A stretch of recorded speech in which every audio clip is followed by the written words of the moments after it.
অথচ আমাদের ছেলের বউদের দেখো, বিয়ে হয়ে আসতে না আসতেই কেমন মা মা করে পাগল করে ফেলে।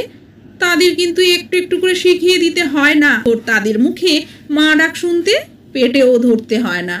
মা বলে যেহেতু ডেকেছে, মায়ের মতো কাজ তো করতেই হবে। আমার মেয়ে যদি শাড়ি এভাবে রাখতো, আমি কি ঠিক করে রাখতাম না? আমি মা হই, মায়ের দায়িত্ব পালন করি। মা হয়ে তো আর উঠতে পারবো না, মায়ের মতোই না হয় হয়ে উঠি। এখন মেয়ে সে, দিন শেষে আমার সাথে সে কি করবে সেটা তার ব্যাপার। ওপরে তো আল্লাহ আছেই, যেটা ভালো হয় সেটা তিনি করবেন।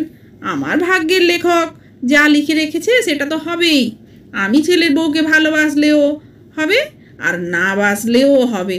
ঘরের মেয়েটা পরের বাড়ি আছে, মেয়ের গলায় মা ডাক শুনতে পারি না, কতদিন দেখি না, কলিজাটা ছিঁড়ে যায়। এই ছেলের বউটাই ভালো রেখেছে, দেখি কতদিন এই মেয়েটার ভালোবাসা কপালে আছে।